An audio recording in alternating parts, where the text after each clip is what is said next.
یہ جو تجھے بیٹی عطا کی گئی ہے یہ بیٹوں سے بہتر ہے۔ سبحان حضرت مریم سلام اللہ علیہا وہ ہیں جن کے بارے میں قرآن پاک نے فرمایا ہے کہ اللہ تعالیٰ نے دنیا روئے زمین کی عورتوں میں سے حضرت مریم کا انتخاب کیا ہے، یعنی عورتوں میں سے صالحہ ترین عورت ہے اور پارسا ترین عورت ہے، اللہ کی بارگاہ میں جھکنے والی ہیں، تقوی رکھنے والی ہیں۔ بیٹی پیدا ہوئی اس وقت حضرت زکریا علیہ السلام اللہ تعالیٰ نے ان کو نبوت اور رسالت عطا فرما رکھی تھی۔ یہ حضرت زکریا وہی ہیں کہ جن کے بیٹے حضرت یحییٰ ہیں۔ یہ حضرت زکریا وہی ہیں جو حضرت مریم سلام اللہ علیہا کے حجرہ مبارک میں وہ رنگ برنگے پھلوں کو دیکھا تو پوچھا انا لا کے حاضا، تو انہوں نے کہا قالت ہوا من عند اللہ، یہ تو اللہ تعالیٰ کی طرف سے ہیں۔ یہ وہی حضرت زکریا ہیں جنہوں نے اسی حجرہ میں کھڑے ہو کر اللہ تعالیٰ کی بارگاہ سے دعا مانگی تو اللہ تعالیٰ نے یحییٰ کی بشارت عطا فرمائی۔ اور حضرت یحییٰ وہ ہیں کہ جنہوں نے حضرت عیسیٰ علیہ السلام کی نبوت کی بشارت عطا فرمائی، حضرت عیسیٰ علیہ السلام کی، بلکہ بیت لحم میں جا کر آپ نے باقاعدہ طور پر منادی کی۔ آپ اس کو ترتیب سے اگر دیکھیں تو حضرت زکریا علیہ السلام کے بیٹے حضرت یحییٰ، حضرت یحییٰ نے بشارت دی حضرت عیسیٰ کی، اور حضرت عیسیٰ نے بشارت دی خاتم النبیین والمرسلین صلی اللہ تعالی علیہ وسلم کی۔ تو آپ کی ولادت جو ہے وہ مسجد اقصی فلسطین اسی کا ایک حصہ ہے، بیت اللحم وہاں پہ ہوئی ہے۔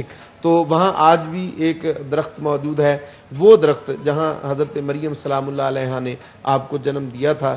تو حضرت عیسیٰ علیہ السلام کی ولادت کیونکہ معمول سے ہٹ کر ہوئی، اس لیے عیسائی ان کے بارے میں یہ عقیدہ رکھتے ہیں کہ وہ اللہ کے بیٹے ہیں، اور رسول اللہ صلی اللہ علیہ وسلم نے جو تعلیمات دی ہیں وہ ہے لم یلد ولم یولد، نہ اس نے کسی کو جنا ہے، نہ وہ جنا گیا ہے، نہ اس کا کوئی بیٹا ہے، نہ اس کے کوئی ماں باپ ہیں۔ اسی لیے ہمارے عقیدے کا حصہ ہے، اور وہ یہ ہے کہ اللہ تعالیٰ نے اپنی قدرت سے حضرت عیسیٰ علیہ السلام کو بغیر باپ کے پیدا فرمایا۔ بغیر باپ کے پیدا فرمایا۔ بچوں سے بھی تھوڑی گفتگو کرتے ہیں، میرے ساتھ مشال بٹ موجود ہے۔ مشال، آپ بتائیے گا روزے رکھ رہی ہیں؟ ہاں جی رکھ رہی ہیں نا؟ ٹھیک ہے، مجھے پتہ رکھ رہی ہیں، لیکن میں پوچھنا چاہتا تھا کہ لوگوں کو پتہ لگے۔ چلیں یہ بتائیں کہ حضرت عیسیٰ کے بارے میں کوئی کویشچن پوچھوں؟ جی پوچھیں۔ چلیں آپ مجھے بتائیں، چلیں آپ سے تھوڑا سا مشکل پوچھتے ہیں۔ حضرت عیسیٰ کے معجزات کے حوالے سے کون کون سے معجزات جو ہیں حضرت عیسیٰ کے پاس تھے؟ وہ مردوں کو زندہ کر دیتے تھے، اور پھر نابینا کو اس کی بینائی واپس لوٹا دیتے تھے، اور کوڑ کی بیماری کا علاج کرتے تھے۔ یہ اس پہ تھوڑی سی میں چاہوں گا کہ بچوں کی تربیت بھی فرما دیجیے۔ حضرت عیسیٰ علیہ السلام کے جو معجزات کا ذکر فرمایا قرآن مجید کے اندر، یہ تھوڑا سا اس کا نا آپ ذرا دیکھیے کہ بیک کیا ہے۔ اس وقت بنی اسرائیل میں جادو اور حکمت یہ دونوں بہت عروج پہ تھی، اور جب بھی اللہ تعالیٰ اپنے نبیوں کو بھیجتا ہے تو آپ دیکھیں گے کہ وہ جس میں وہ قوم اپنے ہنر میں مہارت رکھتی ہے، یعنی ان کا ثانی کوئی نہیں ہے جی، تو اس وقت جب اللہ تعالیٰ کا نبی آتا ہے تو وہ ان کو بھی لاجواب کر دیتا ہے۔ میں بطور مثال کہوں گا، حضرت سلیمان علیہ السلام کے دور میں جو تعمیرات کا سلسلہ تھا وہ بہت عروج پہ تھا، تو آپ نے ملکہ بلقیس کے آنے سے پہلے ایک ایسا فرش وہاں پہ ڈالا گیا جو اتنا خوبصورت تھا کہ جب ملکہ بلقیس اس پہ چلی نا تو اس نے اپنے پہنچوں کو اوپر کیا، اچھا، کہ یوں محسوس ہو رہا تھا جیسے میں پانی میں گرنے لگی ہوں، حالانکہ وہ پانی نہیں تھا، پتھر تھا۔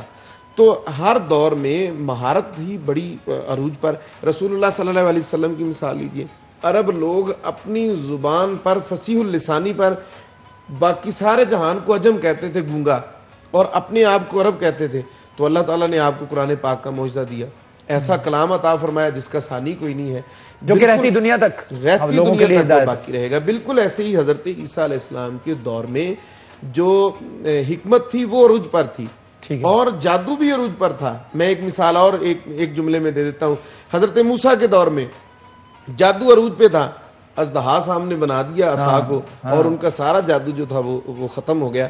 تو اسی طرح حضرت عیسیٰ علیہ السلام کے دور میں وہ جو طب عروج پر تھی نا، تو سب کا علاج تھا، لیکن مردے کو کوئی زندہ نہیں کر سکتا تھا۔ اللہ تعالیٰ نے اپنے نبی کو یہ معجزہ دیا ایک مرتبہ وہ جو مردہ زندہ تاکہ لوگوں کو احساس ہو سکے کہ یہ اللہ تعالیٰ کے نبی ہیں. یہ نبی ہے. یعنی معجزہ ہوتا ہی وہ ہے نا جو خوار کی عادت ہو, انسان حیران رہ جائے, اچھا ایسے بھی ہو سکتا ہے, اور نبی اگر ایسے کرے تو اس کو معجزہ کہتے ہیں.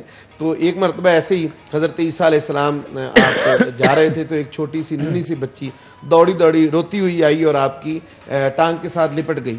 اے عیسیٰ میرے والد فوت ہو گئے ہیں. ان کا جنازہ لے کر, میت کو لے کر جا رہے تھے, تو آپ اس کو زندہ کر دیجئے. حضرت عیسیٰ علیہ السلام نے اس میت کو رکھوایا اور آپ نے فرمایا کم باذن اللہ, اٹھو اللہ تعالیٰ کے حکم سے, اللہ کے حکم سے اٹھو. تو وہ مردہ زندہ ہو گیا. اور پھر یہاں مفسرین کرام نے لکھا ہے وہ اتنی دیر تک زندہ رہا کہ وہ چھوٹی سی بچی جوان ہوئی, جوان ہو کر اس کی شادی ہو گئی, اور شادی کے بعد وہ بندہ دوبارہ اس کا انتقال ہوا, کیونکہ کل نفس ذائقۃ الموت. لیکن اللہ تعالیٰ اپنے نبیوں کو ایسے معجزات عطا فرماتا ہے. اب دیکھیے کہ حضرت عیسیٰ علیہ السلام مٹی لیتے تھے, مٹی سے پرندہ بناتے تھے اور پرندے میں پھونک مارتے تھے تو وہ زندہ ہو کر اڑنے لگ جاتا تھا. کوڑ کے مریض آتے جس کی آنکھوں کی بینائی نہ, ایک ہوتا ہے آنکھوں کی بینائی نہ ہونا, ایک ہے آنکھ کے اندر ڈیلا نہ ہونا. آپ اس کو ٹھیک کرتے تھے جس کی آنکھوں کے اندر ڈیلا بھی نہیں ہوتا تھا. آپ اپنا یعنی وہ بالکل سفید ہوتے ہیں آنکھیں, جو بالکل سفید ہوتے ہیں. بالکل یہ آنکھ کا اندر والا حصہ نہیں ہوتا, وہاں آپ ہاتھ رکھتے اللہ کے نبی تو وہ ڈیلا بھی بنتا, اس کے اندر نور بھی آ جاتا اور وہ دیکھنے بھی لگ جاتا. اللہ تعالیٰ نے ایسے معجزات سے آپ کو نوازا ہوا تھا. ایک اور معجزہ اسی مقام پہ ذکر کیا ہے. آپ فرمایا کرتے تھے جاؤ تم اپنے گھروں میں جو کھانا چاہتے ہو کھاؤ, جو تم بچانا چاہتے ہو بچاؤ, میں اللہ کا نبی تمہیں بتاؤں گا تم نے کھایا کیا ہے اور بچایا کیا ہے. سبحان اللہ. اچھا میں اس پر یہ بھی گفتگو کرنا چاہ رہا ہوں کہ حضرت عیسیٰ علیہ السلام زندہ اٹھائے گئے تو ان کی واپسی بھی ہونی ہے, وہ واپسی کب ہونی ہے اس پر بھی گفتگو کریں گے. لیکن حسنہ سے بھی بات کرتے ہیں. حسنہ کیسی ہو آپ؟ ٹھیک ہو؟ گھبرائی تو نہیں ہوئی؟ کنفیوز تو نہیں ہو؟ کوئی صورت آتی ہے آپ کو, تلاوت آتی ہے؟ کون سی تلاوت آتی ہے؟ سورہ کوثر آتی ہے؟ چلیں سورہ کوثر سنائیں, ہاتھ باندھیں. بسم اللہ الرحمن الرحیم.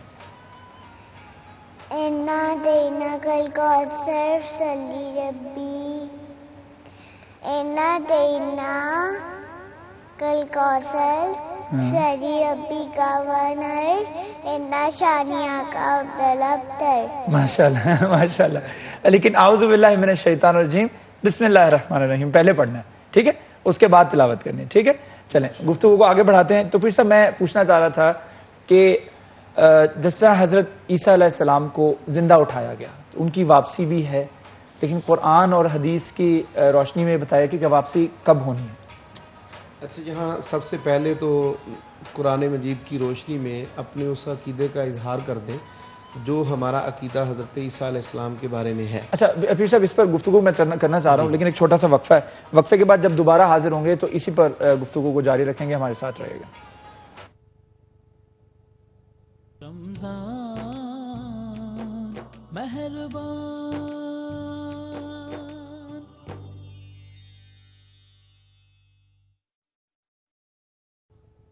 Welcome back. رمضان کی خصوصی نشریات رمضان مہربان میں آپ کو خوش آمدید. الف اسلام سیگمنٹ ہمارا جاری ہے. ڈاکٹر پیرزا احمد ہاشمی صاحب میرے ساتھ تشریف رکھتے ہیں, پیارے پیارے بچے بھی موجود ہیں, مشال بٹ اور حسنہ شراز بٹ بھی میرے ساتھ موجود ہیں. گفتگو کر رہے تھے حضرت عیسیٰ علیہ السلام اور ان کے بچپن اور ان کے معجزات کے حوالے سے. تو بریک پہ جانے سے پہلے پیر صاحب ہم گفتگو کر رہے تھے کہ جس طرح سے حضرت عیسیٰ علیہ السلام کو زندہ اٹھایا گیا دنیا سے, اب انہوں نے ان کی واپسی بھی ہونی ہے اور ایک دفعہ طبعی موت ہوگی, تو وہ واپسی ہوگی کب؟ ممکنہ طور پر قرآن اور حدیث کی روشنی میں اس پر روشنی ڈالیے گا. اس کے حالات تو حدیث طیبہ میں بڑی واضح طور پر اس کو بیان کیا گیا ہے. یہ 3 قیامت کی نشانیاں ایسی ہیں جو ایک ہی ساتھ نمودار ہوں گی, ان کا اظہار ہوگا. نمبر 1 حضرت امام مہدی کا ظہور, یہ بھی اسی دورانیہ میں ہوگا. دجال جو ہے وہ بھی نمودار اسی دورانیے میں ہوگا, بلکہ آپ کی جو نزول ہے وہ شام کے علاقہ میں دمشق کی جو جامع مسجد ہے وہاں پہ ہوگا. حدیث طیبہ میں اس کے بارے میں فرما دیا گیا, اور آپ صلی اللہ علیہ وسلم جو نشانیاں اور علامات بیان کی ہیں, ڈیٹیل کا وقت نہیں, لیکن میں ان تمام نشانیوں کو کوشش کرتا ہوں بہت تھوڑے سے وقت میں بتا دوں. آپ صلی اللہ علیہ وسلم نے جو علامات بیان فرمائی وہ یہ ہے کہ آپ دمشق کی جامع مسجد کہ مینار پر فرشتوں کے پروں کے اوپر یوں کر کے اپنے بازو پھیلائے ہوئے ہوں گے، پر رکھے ہوں گے، ہاتھ رکھے ہوئے ہوں گے، اور آپ مینار کے پاس اتریں گے، اور آپ کے کندھے پر چادر ہوگی، 2 چادریں آپ نے لی ہوئی ہوں گی، آپ مینار سے نیچے اتریں گے، فجر کی نماز کے لیے اقامت کہی جا چکی ہوگی، حضرت امام مہدی امامت کروا رہے ہوں گے، اور جب اقامت کہی جا چکی ہوگی، آپ جب سامنے آئیں گے تو سب لوگ پہچان جائیں گے کہ حضرت عیسیٰ علیہ السلام آگے، حضرت عیسیٰ علیہ السلام آگے، ٹھیک۔ حضرت امام مہدی آگے بڑھیں گے اور آپ کو دعوت دیں گے کہ آپ مصلی امامت پہ کھڑے ہوں۔ حضرت عیسیٰ علیہ السلام آپ فرمائیں گے کہ اقامت آپ کے لیے کہی گئی ہے، اس لیے امامت بھی آپ کروائیں، میں آپ کی اقتداء میں نماز پڑھوں گا۔ ٹھیک ہے۔ تو آپ صلی اللہ علیہ وسلم نے اس موقع کے لیے فرمایا، اے امت محمدیہ، تمہاری عظمت اور شان کیا ہوگی جب حضرت عیسیٰ علیہ السلام آئیں گے تو پہلی نماز تمہارے پیچھے ادا کریں گے۔ اور یہاں ایک میں بڑی واضح طور پہ اس حدیث سے یہ بس استدلال کر کے دوستوں کو بتانا چاہ رہا ہوں، وہ یہ ہے کہ حضرت عیسیٰ علیہ السلام جو پہلی نماز ادا کریں گے وہ بالکل ہو بہو اسی طرح نماز پڑھیں گے جس طرح حضرت امام مہدی پڑھائیں گے۔ اللہ اکبر پہ اللہ اکبر، قیام، رکوع و سجود اور سلام، مکمل نماز اسی طرح پڑھ کر کائنات کو یہ پہلی نماز کے ساتھ خبر دینا ہوگی کہ حضرت عیسیٰ علیہ السلام بحیثیت نبی اور رسول نہیں آئے، بلکہ نبی مکرم صلی اللہ علیہ وسلم کے امتی بن کر آئے ہیں۔ آپ صلی اللہ علیہ وسلم نے فرمایا تھا کہ وہ کیا وقت ہوگا جب حضرت عیسیٰ علیہ السلام عادل حکمران بن کر روئے زمین پہ آئیں گے، یعنی آپ کی پوری روئے زمین پر حکمرانی ہوگی۔ حضرت عیسیٰ علیہ السلام کا آسمانوں پہ اٹھائے جانے کے بارے میں ہمارا عقیدہ بڑا واضح ہے، نہ تو آپ کو تبھی موت آئی ہے، نہ صلیب پہ چڑھایا گیا ہے، جس طرح عیسائی کہتے ہیں کہ سولی پہ چڑھایا گیا، اور آج کل کچھ ریسرچر کہہ رہے ہیں کہ ان کو موت بھی آئی، تو ایسی کوئی بات نہیں ہے۔ اللہ تعالیٰ نے آسمانوں پہ اٹھایا ہے، 33 سال کی آپ کی عمر تھی جب آپ کو آسمانوں پہ اٹھایا، اب آپ قرب قیامت میں قریب آئیں گے، قیامت کی نشانیوں میں سے ایک نشانی کا اظہار ہوگا، اور روئے زمین پر آپ صلی اللہ علیہ وسلم نے فرمایا کہ جب حضرت عیسیٰ علیہ السلام آئیں گے تو روئے زمین پر اتنی برکت ہو جائے گی کہ مال موجود ہوگا لیکن اس کو لینے والا کوئی موجود نہیں ہوگا، یہ برکت آپ فراوانی ہو جائے گی، فراوانی ہوگی، یہ برکت ذکر فرمائی۔ اچھا، یہ قیامت کی قریب تر نشانیوں میں سے ایک نشانی بھی، ایک نشانی ہے یہ، بالکل۔ چلیں اور بچوں کی طرف بھی رخ کرتے ہیں۔ پیر صاحب انشاءاللہ آپ کو کوشچن پوچھنا چاہ رہی ہیں؟ ہاں جی، پوچھیں پیر صاحب۔ میں نے پوچھنا۔ اچھا، تو سردیوں کے روزے جو ہیں وہ ایزی ہوتے ہیں اور گرمیوں کے جو ہیں وہ مشکل ہوتے ہیں، تو ان میں کوئی ثواب کا بھی فرق ہوتا ہے؟ اچھا، ثواب کا اگر تو رمضان المبارک کا مہینہ آئے، چاہے وہ سردیوں میں ہو چاہے وہ گرمیوں میں ہو، کیونکہ رمضان المبارک کا مہینہ ہر سال 10 دن پیچھے آتا رہتا ہے، اور کبھی یہ گرمیوں میں آ جاتے ہیں، کبھی سردیوں میں آ جاتے ہیں۔ جب یہ ہوں، اگر تو ہو رمضان المبارک کا مہینہ تو پھر سردیوں میں بھی اتنا ہی اجر ہے اور گرمیوں میں بھی اتنا ہی اجر ہے۔ بحیثیت رمضان المبارک کے روزہ رکھنے کے اس کے اجر و ثواب میں کوئی کمی نہیں ہے۔ آپ یوں سمجھ لیجئے کہ گرمیوں میں نسبتاً مشقت زیادہ ہوتی ہے، یا نسبتاً اس کو پیاس زیادہ لگتی ہے، یا بھوک زیادہ لگتی ہے، تو اس بھوک اور پیاس کی شدت کو برداشت کرنے کی وجہ سے اللہ تعالیٰ اس کو اپنا قرب زیادہ عطا فرما دے۔ یہی وجہ ہے نا کہ اللہ تعالیٰ نے جو ارشاد فرمایا نا کہ روزہ میرے لیے اور میں اس کی جزا دوں گا، وہ اس وجہ سے کہا گیا ہے کہ اس میں اللہ تعالیٰ کی رضا کی خاطر انسان بھوک اور پیاس کو برداشت کرتا ہے۔ تو اللہ تعالیٰ کی طرف سے اجر و ثواب کے اعتبار سے موسم کا کوئی عمل دخل نہیں ہے۔ ابھی بھی ایسے ہیں، کچھ روزے ایسے ہیں جو کچھ میں موسم اچھا ہو گیا، موسم اچھا ہو گیا تھا، کچھ ایسے ہیں جس میں کڑک دھوپ تھی اور بہت سخت تھا، کیونکہ رمضان المبارک کا روزہ ہے۔ اس کے بارے میں صرف آخری بات میں یہ عرض کرتا ہوں کہ رمضان المبارک کا روزہ اگر رہ جائے تو اس کے مقابل میں آپ ساری زندگی بھی روزے رکھتے رہیں تو اس کے اجر کے برابر اجر نہیں پا سکتے۔ رمضان کے روزے، یہ رمضان المبارک کے ہی روزے کی خاص بات ہے اور اس کے اندر خاص اجر و ثواب ہے۔ چلیں، اچھا حسنہ، آپ سے میں کوشچن پوچھنا چاہوں گا، آپ کو کلمہ آتا ہے؟ پہلا کلمہ سنائیں، بسم اللہ۔ پہلا کلمہ ہاں، طیب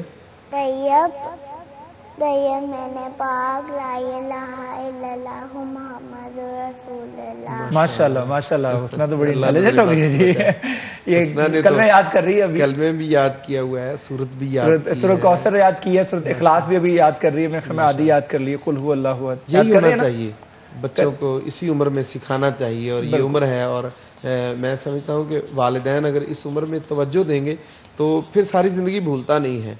اس وقت جو چیزیں وہ یاد کر لیں گے نا، اور ویسے بھی ہمارے ہاں یہ ہمارا اسلامک ٹرینڈ ہے کہ ہم اپنے بچوں کو سب سے پہلے اللہ کا نام اور جب بولنے لگتے ہیں تو کلمہ طیبہ سکھاتے ہیں. ٹھیک ہے، اختتام کرتے ہیں اپنے سیگمنٹ کا، لیکن اس سے پہلے کیونکہ مشال اور حسنہ میرے اصرار پر، میرے فورس کرنے پر آئے ہیں پیر صاحب، یہ آ نہیں رہے تھے تو میں نے بڑا اصرار کیا، میں نے بڑا فورس کیا کہ آئے میرے شو میں، تو آئے ہیں. میں ان کا شکریہ ادا کرتا ہوں. اور سٹی 41 اور کرشی جامع شیری کی جانب سے ان کے لیے گفٹ ہیمپر بھی ہے، اور یہ گفٹ ہیمپر بیٹا آپ کے ساتھ جائے گا، یہ حسنہ آپ کے ساتھ جائے گا. ٹھیک ہے، okay, you can take it to home.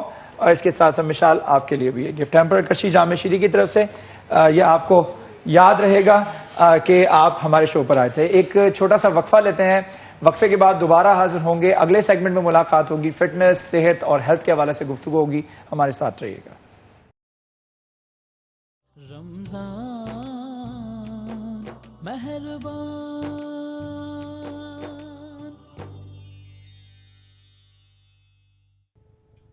Welcome back. رمضان کی خصوصی نشریات رمضان مہربان میں آپ کو خوش آمدید. ہمارا اگلا سیگمنٹ جس میں ہمارے فٹنس ٹرینر، ہمارے ڈاکٹرز حضرات، ہمارے ماہرین ہمیں جوائن کرتے ہیں اور ہم بات کرتے ہیں آپ کی فٹنس کے حوالے سے، آپ کے فٹ رہنے کے حوالے سے، آپ کے ہیلدی رہنے کے حوالے سے اور آپ کے صحت مند رہنے کے حوالے سے.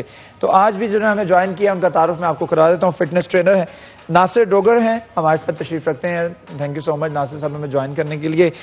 آپ فٹنس ٹرینر ہیں اور آن لائن ٹریننگ بھی دے رہے ہیں اس کے ساتھ ساتھ.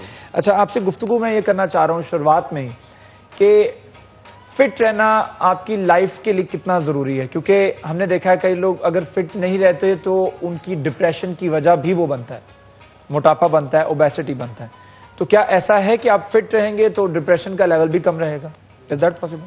بسم اللہ الرحمن الرحیم. دیکھیں، ایکسرسائز ہماری روزمرہ زندگی کے لیے جو ہے نا وہ بہت ضروری ہے. اس کو آپ اپنی ڈیلی روٹین کا ایک حصہ بنا کے رکھیں. اگر آپ نے ہیلدی رہنا ہے، فٹ رہنا ہے، تاکہ اپنی ڈائٹ کو بہتر رکھیں، ساتھ میں ایکسرسائز کا اسکیجول میں آپ کے ایڈ ہونی چاہیے. ڈیلی آپ 45 منٹس 1 آور ایکسرسائز کے لیے ضرور نکالیں تاکہ آپ صحت مند رہ سکیں. اس کے ساتھ ساتھ جو ہے اپنا اگر روٹین ہے آپ کی ایکسرسائز کی، مارننگ کی رکھ سکتے ہیں، ایوننگ کی رکھ سکتے ہیں جب آپ فری ٹائم میں ہیں. اور ڈپریشن کی آپ بات کر رہے ہیں تو اس میں بتاتا چلوں آپ کو کہ ڈپریشن کے حوالے سے آج کل آپ کو پتہ ہے جو بھی صورتحال ہے اور لوگوں میں ڈپریشن کا شکار اکثر لوگ پائے جاتے ہیں. تو میرے کلائنٹس بھی ہیں ایسے جو مجھے ملتے ہیں جن کو میں ٹریننگ کروا رہا ہوں. ڈپریشنس کا کافی حد تک جو ہے نا وہ شکار ہوئے ہوتے ہیں. ٹینشنز اور بلڈ پریشر ایسی بیماریاں وغیرہ جو ہے نا وہ ان میں لگے ہوتے ہیں. وہ اور بلڈ پریشر، جو ٹینشن اور اسٹریس رہنا، ڈپریس رہنا، اس کی وجہ سے کئی بیماریاں جنم بھی لیتی ہیں. ظاہر سی بات ہے. جب آپ ایکسرسائز کی طرف آپ آتے ہیں تو آپ کا مائنڈ جو ہے وہ کنورٹ ہو جاتا ہے. کچھ دیر کے لیے آپ اپنے ڈپریشن سے، اس ٹینشن سے جو ہے نا وہ باہر نکل آتے ہیں. تو آپ ایک اچھے انوائرمنٹ میں ایکسرسائز کریں. آپ پراپر ہیلدی انوائرمنٹ ہو آپ کا جس میں بریدنگ پراپر ہو. اچھا، ٹینشن بھی دو اقسام کی ہے نا. ایک ٹینشن یہ ہے کہ آپ کو کام کی ٹینشن ہے، آپ کی جاب کی ٹینشن ہے، آپ کو اپنے کاروبار کی ٹینشن ہے، بزنس کی ٹینشن ہے. دوسری ٹینشن یہ ہے کہ اوبیسٹی زیادہ ہو گئی ہے، پیٹ زیادہ ہو گیا. انسان اپنے آپ کو شیشے میں دیکھتا ہے تو اس کی وجہ سے ڈپریس ہو جاتا ہے کہ میرا موٹاپا کتنا زیادہ ہے، تو میں کس طرح سے کروں، یہ کنٹرول کس طرح سے کیا جا سکتا ہے. تو ان دونوں ڈپریشنز میں جو سیکنڈ ڈپریشن ہے وہ زیادہ جسے کہتے ہیں کہ آپ سے ریلیٹڈ بھی ہے، آپ اس کو ایڈریس کر سکیں گے کہ اس کو کم کرنے کے لیے انسان شروعات کہاں سے کرے؟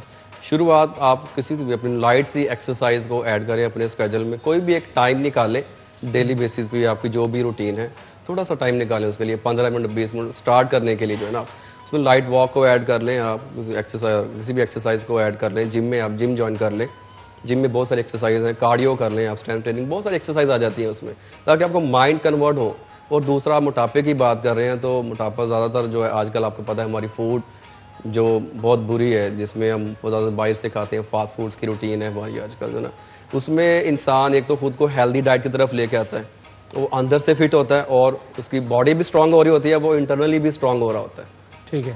تو ڈائٹ کا اس میں مین رول آ جاتا ہے جب آپ موٹاپے کی طرف جا رہے ہیں. تو اپنی ڈائٹ کو کنٹرول کرتا ہے. آپ کسی بھی ٹرینر کو ہائر کرتے ہیں تو پراپر ایک پلان کو فالو کرتے ہیں. اس میں ڈائٹ پلان، آپ کا ورک آؤٹ پلان، وہ ساری چیزیں پھر مد نظر ہوتی ہیں.